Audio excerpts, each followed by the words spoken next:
Hey, everyone. Welcome back to Sex Ed in the City. We have hit episode 3. We're having so much fun. We can't wait to continue our journey today. Drew, what you got for us to start off? Happy to be back. I know this background looks a little differently. Talking about city life. Right? This is my bedroom. Right. Gosh. Welcome to my kitchen. Yours is pretty though. I like yours. Mine, I need to fix this, I feel like. Okay, we're getting distracted. We decided that we're gonna start every podcast with a fun, lighthearted little question. And my question for you today, Dr. G, is if you could have dinner with any people, I said 5, but if you can't think of 5, who would you eat dinner with? Dead, alive? Okay, is this like a dinner party where they're all going to be coming together, or this is like individual? Let's say all together. Oh, wow, I just got crazy. Okay. So I would want my dad, because there's conversations I didn't get to have with him before he passed that I would love to have. I would say Trevor Noah, because hashtag he's all my favorite qualities. Smart, funny, South African, Who else would I have? Obviously Beyonce. But also, do you know what? We also need Snoop and Martha Stewart together. And maybe it's the kind of dinner, it's like a edibles dinner.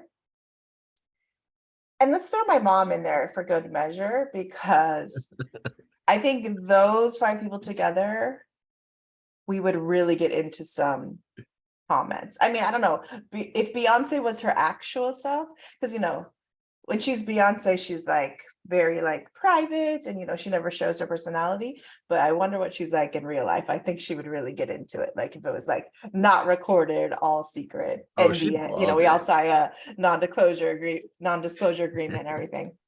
I think that would be fun, just to talk about life and the world and why we've made the choices we've made as people, and to hear why my parents made choices and I don't know. And I just think Snoop is hilarious. I just want to hang out with him. I think it would be so funny. I recently watched the Tupac documentary. It's really good. If you haven't, I'm halfway through. And Incredible. it really just showed it's interesting what he talks about in his growth. Yeah, it's an amazing documentary. So those are obviously the list could be longer, but if I'm just doing a few, that would be my first cluster of folks. What about you? Who would you have? First of all, I think there's a name for smoking or eating edibles and then dining. There's a special, There is. I forget what it's called. Matt, my boyfriend, and one of his friends have or I think his friend started it, but he actually does that. He'll get high and then go to a new restaurant in the city and try it. He has a name for it. I can't think of it either. But I mean, what about the cuisine where it's infused in the food? Oh, maybe that's what I'm thinking of too. Is that that what you is really envisioned? cool. Yeah, because there's chefs that specialize in infused meals. So I think that would be really cool. My 5. So I think we looked at this a little differently. You're I want to pick their brains. I want to have conversations. I looked at this who are the 5 people I want to meet and who's going to be potentially the most fun. Love it. I'm looking at it as a dinner / pregame to going out, because that's what I envision. Top choice is Cardi B. I think she is the best person on earth. I think she's hysterical. I think her energy is fantastic. I think we would have so much fun together and be so silly. Who else would I pick? My favorite drag queen, I would definitely pick Monet Exchange for pretty much the same reasons. Hysterical, funny, talented. I would definitely pick my boy Sean. I know he's not gay, but I would love to just lock eyes and maybe hold his hand a little bit and talk a little deeply with him during the pregame before we go out. Sean, where are you? Freaking Matt saw him on the street the other day. I was so jealous. That's wild. Okay, but if you saw him on the street, Would you have the courage to go out to him and say hi? I don't know. I like to think I would, but I'm pretty sure I would freeze. And I've always like thought, what would I say? And I still have no idea. And my last two, I would pick Simone Biles. I think she's fucking rad. She was always partying on her Instagram. She's like out in like crazy destinations. She would be fun. And she seems very sweet. And then my last would be Lana Del Rey, even though I don't think she's like as wild. I think she would provide a nice balance to the group. You love you some Lana Del Rey. I am such a queer for Lana Del Rey. Her poster's hanging up in my bedroom right now. She's looking at me. I love you. My gosh, you're so 16. Where is it? There she is. That is hilarious. My dirty bed. Sorry, everyone. Oh my gosh, amazing. Well, what are we talking about today? Today last week we talked about like joys of education, and this week we're kind of digging into a little bit of the flip side, some cringe stories, some things that made us uncomfortable, some of our like mess ups, I would say. And I think I've been reflecting on it for a couple of weeks, and I got a bunch. And they are uncomfortable to think about. Right. I mean, I have so many. And if you're not messing up as an educator at least once a day, you're not learning and growing. Correct. Right. But to share these like publicly, I know the ones I'm going to share too, I'm like, hey. But that's how we grow as educators, and that's how we kind of like, bring it together for everyone, because we've all had the mess ups, we've all done the things. So it's learning from those, the growth opportunities, as people like to say, and becoming a better educator, a better person. Tell me one. You start. I'm so intrigued. Okay, I have a couple. The first one that came to mind, I actually shared during 592 or it would have been one of our Widener classes, but I remember, it was during our sex ed unit when I was teaching in Pennsylvania, and one of my students asked me, like, I remember his name. He asked me like when I lost my virginity, or like when I had sex for the first time. And I was like, you got to get out. You got to go. I was like, that's so inappropriate. Like, you don't ask that, blah, blah, blah. And he obviously was just like asking out of curiosity. And it's a very normal question.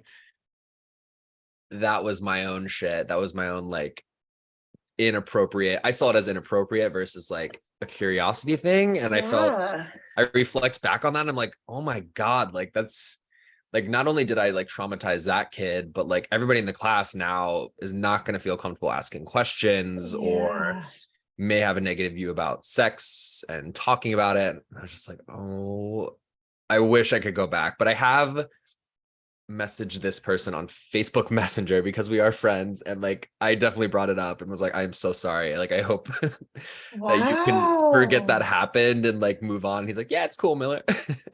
Oh, okay, so he had a positive reaction about it after after your apology. Okay, but that was like years later after he graduated. I think about that and I cringe hard. The personal questions. I remember one time a girl asked me, well, Miss, how do you have an orgasm? And in my head, what I almost said was like, well, what do we all like to know? But I said something much better than that. But I remember that just thinking like, it was one of those times where I had to be Miss Gibson and not Rachel. I was like, well, that's the question of the century, honey. They always want to know like when we had sex, but it's normalizing. They're asking normalizing questions. They're asking, not necessarily permission, but they look up to their teachers and they want to know like, is that thing, like, do people actually have sex? Do you know what you're talking about? I find it very rarely as like them being rude. It's more just general curiosity. Sometimes they are like, they're trying to like see how far they can push it, but like this kid was not. He was just like, well, when did you lose yours? Like, and it was like you said, like comparing like, am I normal? Like poor kid. All right, it's not like math teachers ever got asked, when's the first time you did a parallelogram or whatever. Pythagorean theorem, some other math situation. Tell me one of yours. I mean, I have many, but there's one that like cringes me to this day. Like I was even like, I almost didn't want to share it if I'm being fully transparent. That's how cringy it That is. means it's good. So yeah. And I want to be transparent in the fact that I didn't want to share because it has to do with race. And but I do think it's important to share it. So I used to be the coordinator of student activities. I worked with the student government. And, at this point, I had been a teacher for 15 years, and I've always worked in, with students that were all of color. I've never really had white students, maybe like a couple here and there, but they were always like first gen immigrants from, mostly Eastern Europe. And so most of my students were students of color, like 99%. And most of my friends are people of color. And so I became relaxed and a little too comfortable and what people would say like too familiar. And we were having I was having a conversation with one of my student government members, brilliant young woman, so smart, like second in her class, awesome leader, like amazing. And we were talking about something, I don't even remember something we wanted to do with student government. And I was like, oh, well, the students are going to say, and I like mimicked a teenager, like, and, like mocked like what they're going to say. And what I thought I was doing is mimicking a teenager. What she heard and what I actually was doing was mimicking a Black teenager. And she looked at me and she deadpan straight in my eyes and was like, is that how you think we talk? And I was like, oh, because I knew what she meant. And it was one of those times where like that wasn't my intention, but that was my impact. And that's actually what I was doing. And and big ups to that girl for having the courage to stand up to a teacher. And she deadpan in my eyes. Is that how you think we talk? And I don't know what I said. I can't remember. I think I blacked out because I was so ashamed of myself. But I think about it all the time and I was like, wow. Well, wow. Because I thought I was being funny and cute and whatever, but I wasn't.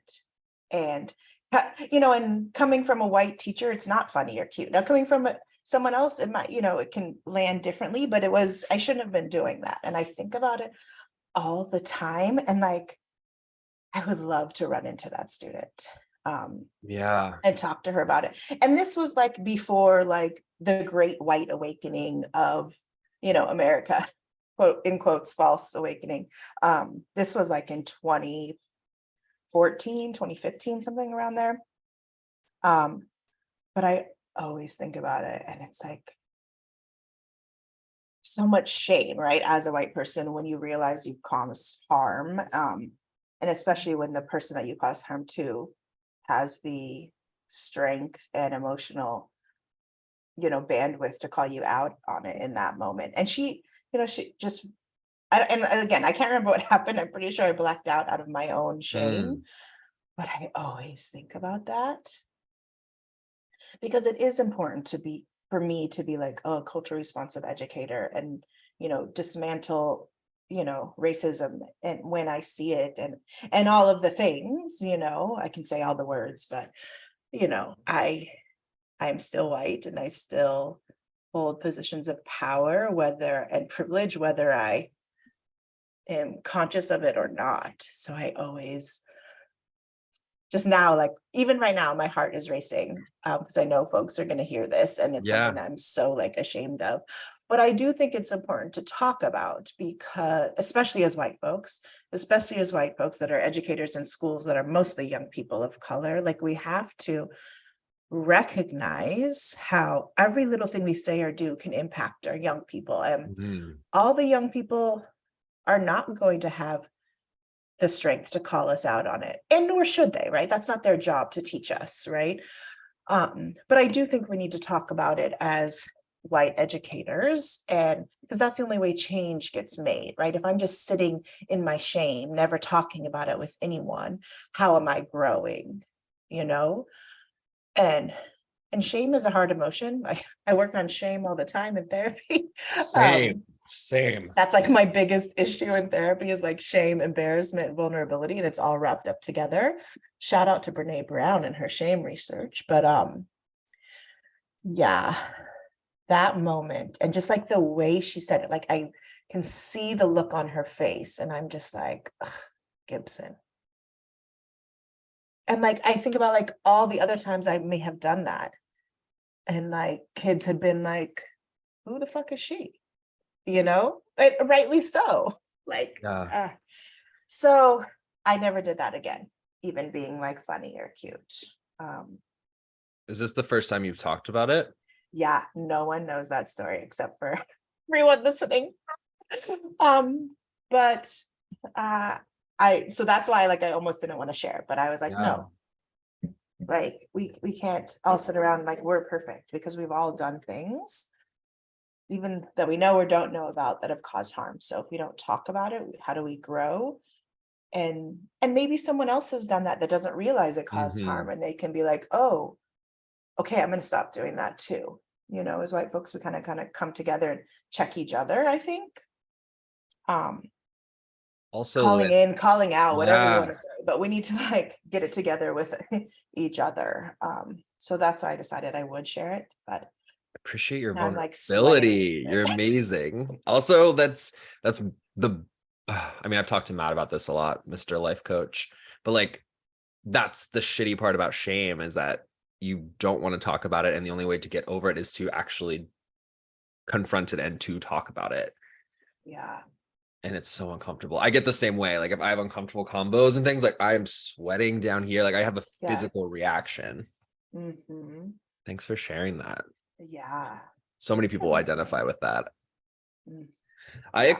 I can piggyback off that as well for another uncomfortable one. With it was actually happened at Bard. It was pre-COVID. I may have told you about it. I probably consulted you about it when it happened, but I'm also the track and field and cross country coach for all genders. So in PSAL, it's separated boys and girls. And one day, one of the girls on the track team like messaged me, or no, must have like emailed me and say, hey, I want to have a meeting with you.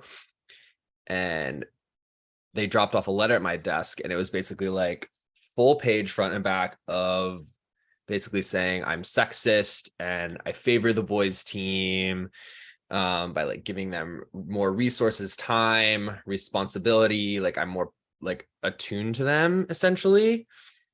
And they had a whole, I still have the letter front and back, and they had like half the team sign it saying like, we all feel this way. If you don't, we just want to be treated equally and on the same page. And if you can't do that, we will find someone who can. Mm-hmm.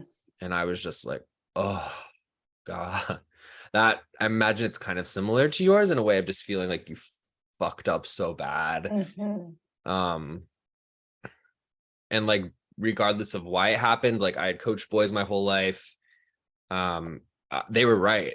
Like they were 100% right. And to your point as well, the fact that this young person was willing to write me a letter, give it to me, and then sit down and have a conversation about it, like unbelievable. Like I still follow this person on social. Like we have repaired and we are okay. But like that was a hard combo. It was very much like me listening and taking accountability and just acknowledging that I was fucking up. Like I was doing things subconsciously. Like for the workouts, I would message like the boys captain and not the girls, saying like, here's the workout, like make sure everybody does it. And the girls were like, why are we not being told the workouts to lead? A lot of implicit stuff that was just, I didn't know I was doing, and that doesn't make it okay. But I did it I talked to her in a room with another teacher, and the other teacher was kind of like listening. And after the student left, they're like, are you okay? And I was like, I think so. I just need some time. but it was really productive and it felt restorative, and I've made repairs and I've made changes, and I catch myself doing some of the shit they talked about. So now it's like I email all the captains, like I make sure that I'm not favoring the boys with like equipment and stuff. And it feels better. It honestly feels better. And I can't believe it took me this long for someone to say something. I feel super embarrassed. Yeah, that embarrassment. And and like, what amazing young people to have the courage and bravery to confront us. And I think that also says something about them knowing the kind of people that we are, that we would listen. Because I do think there's young people that say, like, I'm not even talking to them, that I think will change. Yeah. Mm-hmm. They knew we'd listen, and they know we can. But I mean, it's so real. And there's so many implicit things, whether it's about race or gender, about orientation, about all the things as a teacher, that it's so important we like recognize, right? Because yes, we come in with a syllabus and a lesson plan, but we are also coming in with ourselves and all the shit that we dealt with yesterday, the day before, when we were in school. And we really have to take that pause to reflect on our own shit. I mean, we talk about in sex education, right? You can't teach sex ed if you haven't reflected on your own issues with your own sexuality and sexual biases and how you feel and think and talk about sex.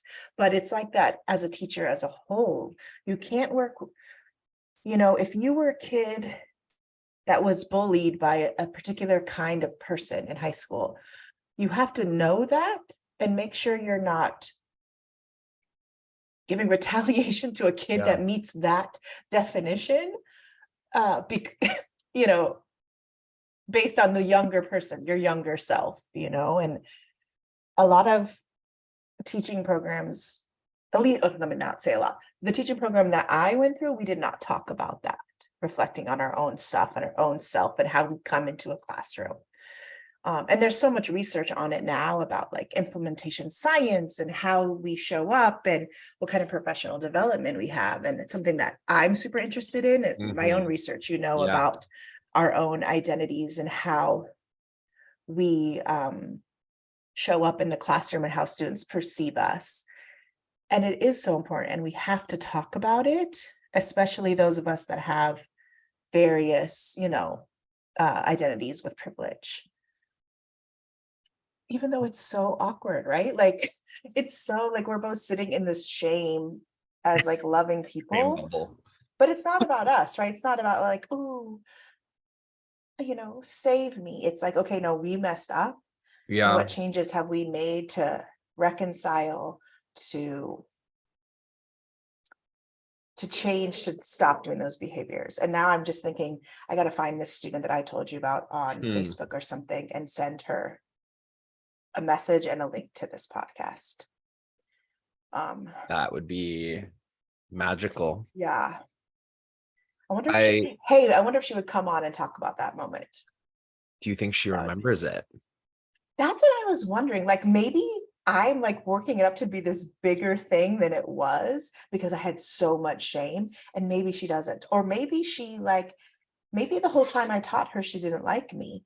And that was the one time she said something. I don't know, right? Because that's the thing about teaching. Unless you run into a student or they reach out to you, you don't know how they felt about you. They may have been lying to your face just to get an A. Like, you don't know. You often don't know how you've impacted a young person unless you run into them like 10 years later. That doesn't happen that often. She might have been used to it from like all these other teachers. She might not even remember that, sadly. Yeah. It might just be another white person that was causing harm to her in school. I mean, I hope I wasn't, but that might be the case. And I wonder if she'd be open to, I don't know, I'll send her the message and see if she's open to even having a conversation. She might be like, ugh, I hated you. I'm not even replying. Block. Please report. Yeah. Report back on that one. I've been blocked on all socials. Yeah. Oh my gosh. It's embarrassing. Um, but that's all right. Embarrassment is how we, and vulnerability is how we move through to make change and growth in ourselves as individuals. Yeah. Oh, I Do hate you being have any embarrassed. others you want to share? I have one more, but I'll let you share another one. I feel like I've Okay. been sharing a lot. Um, well, another one I thought about, and I can't remember the kid's name, and I don't know why. It's like block. Maybe it's because I'm like Mm. almost 46. I can't remember things these days. But so the school I worked at was mostly girls. It was like 98% girls. So in our classes, we'd have one boy, maybe two. One semester of 10 years, I had four boys, and I was like, woohoo! Because for me, and I've worked at schools that are co-ed or have many genders of students in the classroom, and there is a different energy when you have mixed gender classrooms versus single gender. So this one student, he was just so funny. We had this banter, him and I, like we would just, you know how I am. I'm all about jokes and being silly. And so him and I had this banter. We would like crack on each other, like easy, like nothing like too far or whatever. And so he would sit in the front and he was just funny. Like I just love this kid. He reminded me of like a little cousin or something. But I was sitting in front of the class. I was talking about something and he said something like smartass. And I took my pen and I thumped him on the head. And I was like I just hit this Like one of kid. Like, these? yeah, but like hard. And okay, yeah, it's a thump on the head. But he's actually not my brother or my cousin. Like he's a student. I can't just be like hitting him. And it was like a love thump, but I immediately like froze and was like, because that's something I could have lost my job over. Like it seems little, but people don't realize if that student, he could have been like, this person assaulted me, like, and they would have rightfully, I could have lost my job. And it was really out of like a love and a playfulness because him and I just had this banter, but I froze. And I remember being like terrified that like, I don't know, I just got so scared. And it was fine. Nothing even happened. And I apologize. I was like, I'm sorry. Oh, I just remembered his name. I'm not going to say it, but I just remembered his name. And I was like, I'm so sorry. I should not have done that, whatever. And he was like, Miss, I don't care. Like he didn't care. But I was like, I remember this. I thought I was going to pass out in that moment because you can't touch kids, like Mm. you're not like as a woman, they would always tell us don't even hug the kids. Yeah. Like the little boys would come try to do a front hug and I'd be like, the boobs, like not. And like they're like Mm. sweet. And I don't even, not many times they were just being cute, like giving a hug, but I was like, you're too close to my breast. But so then this moment that I like thumped him like very hard, like it was like, ah, like, and he had like a short hair, like a buzz. So it's like, wow. It's like freaked out. Like I am like hitting kids. He can't even Uh, remember this because you gave him a concussion. So even if you yeah. reach out, he's like, what are you Shut talking up. about? Yeah. And I know that's like people might think, oh, that's so little, but for me, in the environment that I worked in, I literally was afraid. I mean, there was a teacher who lost her job because a student was leaving and she closed the door behind him. Like he got kicked out of her class and then he was like making like a racket in the hallway and she went to close the door and it accidentally slammed and like stubbed his toe and she lost her job. And so like that's what I had in my head. I was like, oh my God, I'm about to lose my job for thumping this kid. Um, so it's And actually I say it because I think people that aren't teachers don't realize what we actually all the things we have to think about. Um, especially with teaching high school when I mean the kids are the same size as you. yeah. It's not like 7-year-olds that are like hugging your kneecap. They're like you're looking them in the eyes or up. And so there's things we have to think about. And I think it probably depends on where you teach, but I know, in New York City, you have to be careful. I think about that too. Like a lot of my kids, like one kid comes up, like it feels like almost daily, and he's just like, hug. He'll come up to me like this, is like hug, and I'm just like, oh, and I give him a hug like a lot of times. I'm like, sure, like this kid wants attention, needs a little Mhm. love. I'm down for that. But yeah, in the back of my mind, I'm also thinking like, I don't know, this could be weird. Like, what are other people? Does he have a crush on you? Yeah. Like, what's going on? I'm just like, I don't know. Because that's another thing that's like ingrained in us is like, Mhm. don't touch the kids. It's like, Mhm. well, the kids want love. They need to know Yeah, they're cared for. especially the younger kids. Like I feel like ninth graders come in still and like, they're still so young, they still want hugs. I had actually had a student at Bard who'd always want to give me a hug. I'm pretty sure he had a crush on me, but he'd always be like up in my face, like, ah, such a sweet kid. But I was like, nah, son, you have a crush on me. I need you to stand 3 feet back. Like I could just tell, like he was like a sweetie kins, but he would like really try to like Give he you a was pound instead. laying it on Not thick. I was like, we're not going to be hugging. Or they come in for a hug, and I'm just like a lot of like people with breasts that I know will be like side hug and like give the shoulder. That's like, who wants your boobs like right on like because they be coming in? It's your breasts, like, and they're like, and you're like, things I don't have to think about as a person without big boobs. yeah. Not even, it doesn't even matter. Big, small, they come in for the front hug and you try to get the shoulder in for the side hug. Because you're like, next thing you know, you're on the news and you're like, the goal is to not be on the news as a teacher. Physical contact with students. Some kid, yeah, the kids like have no boundaries, and a lot of them will push it as far as they can. Like one kid wants like their instructions were go through your wardrobe and whatever you don't want, like I want.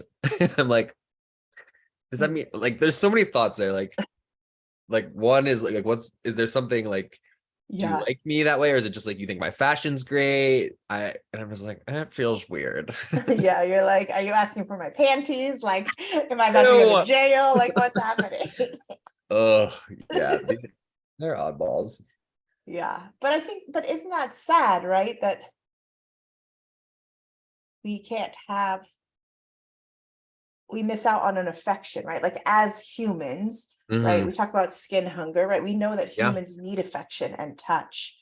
And listen, we know why we can't be touching students, right? Because there are people out there that are groomers or, whatever, not, I don't want to say that inappropriate things don't happen because they do. Sure. But for those of us that are not engaging in inappropriate behavior or illegal behavior or harmful behavior, there is this thing of like touch and hugs and affection that humankind needs. And sometimes it happens like naturally. Like I've had students come to me crying and they needed a hug in that moment. What am I gonna be like, sorry, can't hug you, tap tap, like, but we're very clearly told explicitly, do not hug students.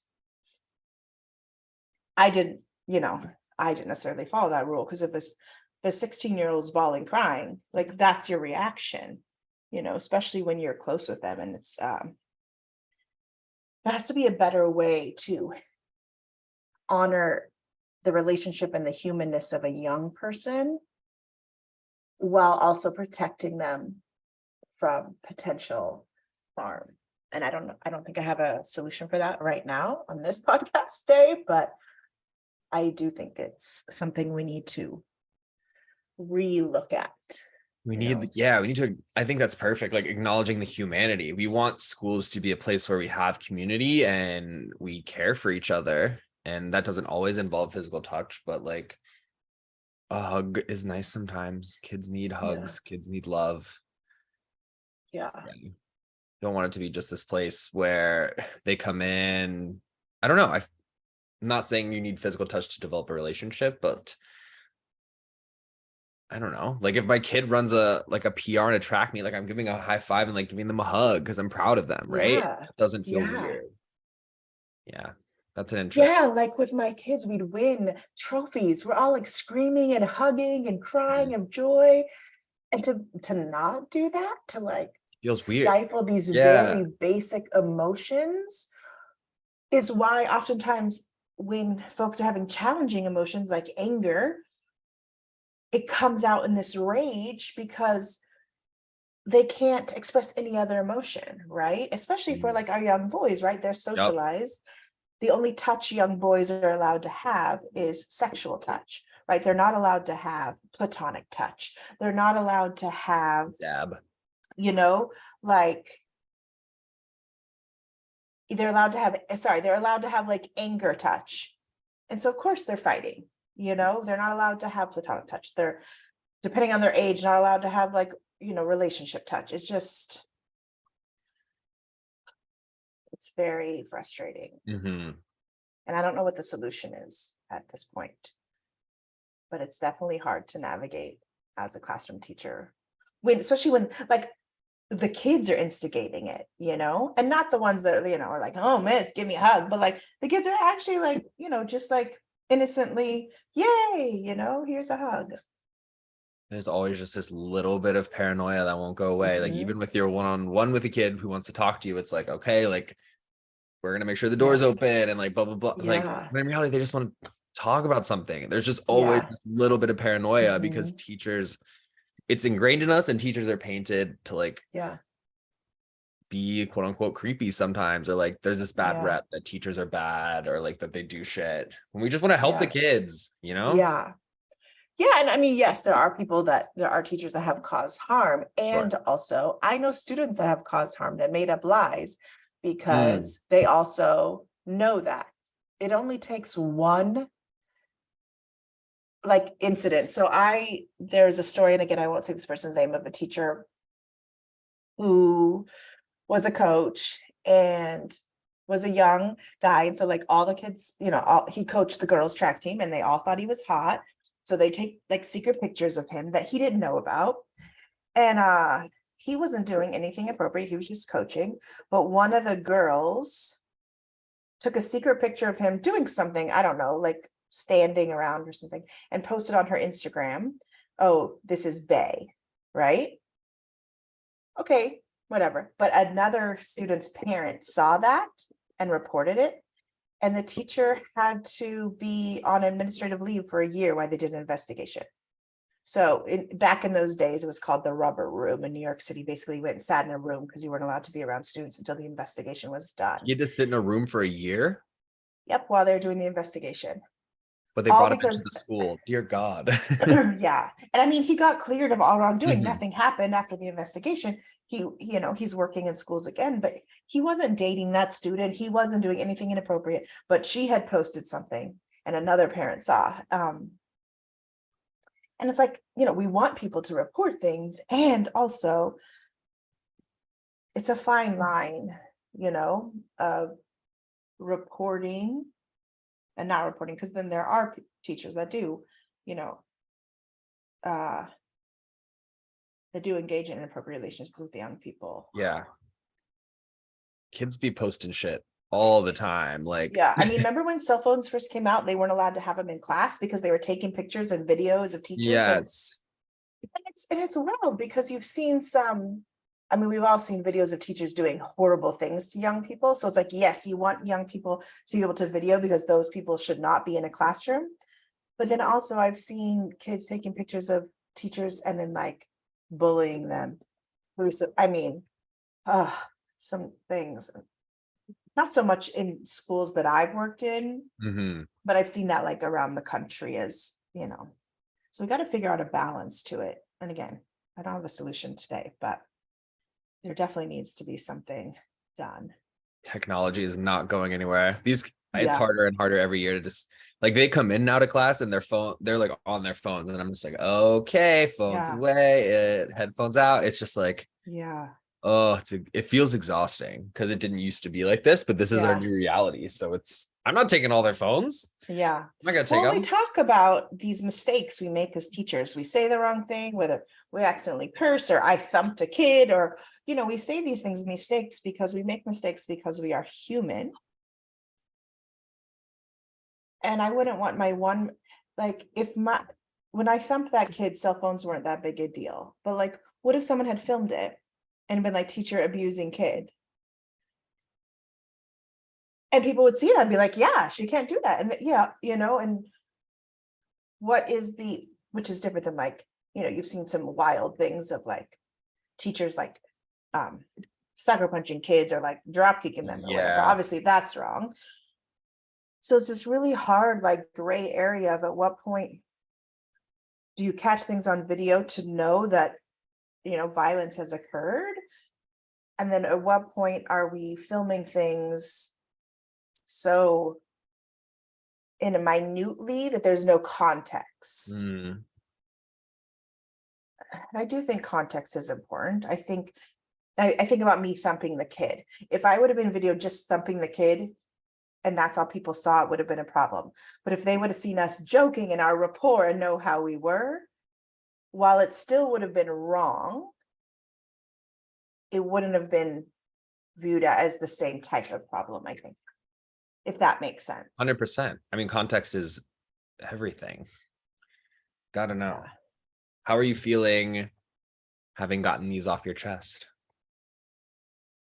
I feel Shared them. good. I mean, I'd be a liar if I said I wasn't worried about how people will feel about what I shared, especially like people that I care about.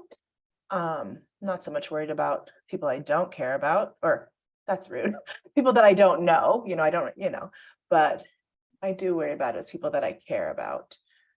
And again, that goes with the shame, and the vulnerability piece. What about you? How do you feel? Yeah. Proud of you for sharing. Thanks for sharing. Oh, I feel, yeah, I've talked about the being called sexist and stuff before. So that didn't feel as hard to talk about. But again, like a lot of people haven't heard it. So I am kind of thinking like, what if people hear it and are like, yeah, he is sexist, or if like I'm still doing these things and don't know it. So a little nervous, but I feel grateful. yeah. I mean, I feel grateful for this space because I guess because it's you and I, and we have this relationship we know we can share and be honest, and really talk about our feelings and thoughts in an authentic way. It's just now we're sharing it with the world, but I mean, that's the only way to make change and grow. I think we can't just keep it so insular. Yeah. People need us. People need our Yeah. stories. Well, speaking of people needing our stories, we need other folks' stories. So next episode, we are going to talk about what are the qualities of a great teacher. So we're going to bring some of our thoughts and ideas, but we'd love to hear from our audience what they think makes a good teacher. And that means like students, young people, teachers. So please email us at drewanddrg@gmail.com, DREWANDDRG@gmail.com. We'd love to hear from you. And thanks for tuning in. We'll see you all in episode 4. Thanks, everybody. We'll see you next week.